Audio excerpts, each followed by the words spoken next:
Les prieurs shots de Prince William ont été un succès retentissant et ont montré à la nation que le duc est déterminé à poursuivre l'activisme climatique de son père, le prince Charles.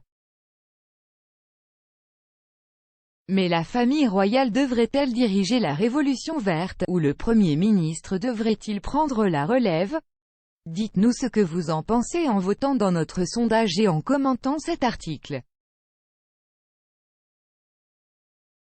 Dimanche, le prince William a décerné à 5 penseurs mondiaux une subvention d'1 million de livres sterling chacun, pour développer leurs idées et technologies de préservation du climat. Toute la cérémonie était respectueuse de l'environnement, allant de la demande à des invités célèbres de choisir des tenues respectueuses de l'environnement, à l'alimentation des performances musicales avec l'énergie produite par les cyclistes. Les lauréats des prix comprenaient la République du Costa Rica pour ses efforts de protection des forêts et de restauration des écosystèmes. La politique du Costa Rica paye les citoyens pour planter des arbres, inversant des décennies de déforestation et conduisant à un boom de l'écotourisme. De plus petites entreprises indépendantes ont également été récompensées, telles que Coral Vita, une ferme corallienne terrestre aux Bahamas qui restaure les récifs coralliens mourants en faisant pousser du corail 50 fois plus vite et en le replantant sur le fond marin. Le prince a dédié les prix aux jeunes qui désespèrent de l'avenir du climat. Il a déclaré, « Pendant trop longtemps, nous n'avons pas fait assez pour protéger la planète pour votre avenir, mais Earthshot est fait pour vous. Dans les 10 prochaines années, nous allons agir. Nous allons trouver les solutions pour réparer notre planète. »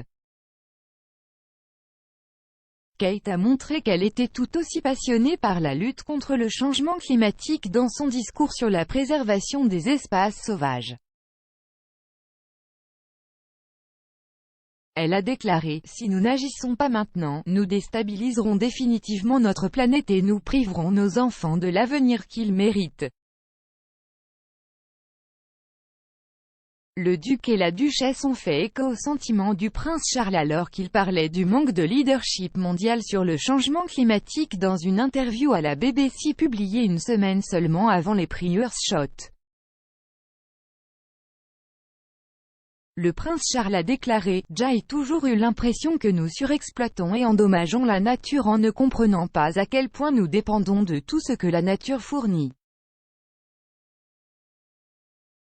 Il a ajouté qu'il a fallu beaucoup trop de temps pour que le récit de l'activisme climatique change, et il a exprimé sa frustration envers les dirigeants mondiaux. Ils ne font que parler, et le problème est d'agir sur le terrain, ce que j'essaie de faire depuis 40 ans, a-t-il déclaré. Le prince Charles a mis en place plusieurs éco-organisations au fil des ans, notamment le Prince Rainforest Project pour lutter contre la déforestation tropicale et le Prince Mayday Network qui a pris plus de 12 500 engagements pour agir contre le changement climatique. Le prince Charles a même installé des systèmes de chaudière à biomasse au palais de Buckingham et installé des panneaux solaires sur la maison Clarence et les bâtiments de ferme de Highgrove. Plus récemment, le nouveau documentaire de Sky Kids COP26, Ignorance présente à la fois le prince Charles et le Premier ministre Boris Johnson qui parlent de l'importance du prochain sommet sur le climat, qui se tiendra à Glasgow le 31 octobre. S'adressant à de jeunes militants pour le climat, Boris Johnson a déclaré « Votre détermination à lutter contre le changement climatique et vos grands espoirs pour la COP26 ne pourraient pas être plus clairs.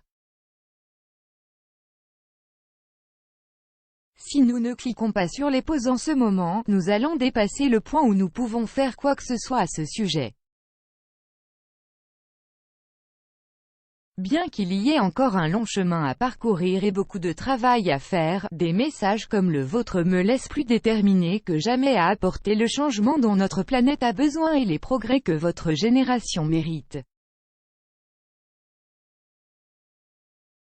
Lors de la COP26, M. Johnson demandera aux pays de s'engager sur des objectifs ambitieux de réduction des émissions à l'horizon 2030 qui s'alignent sur l'atteinte du zéro net d'ici 2050.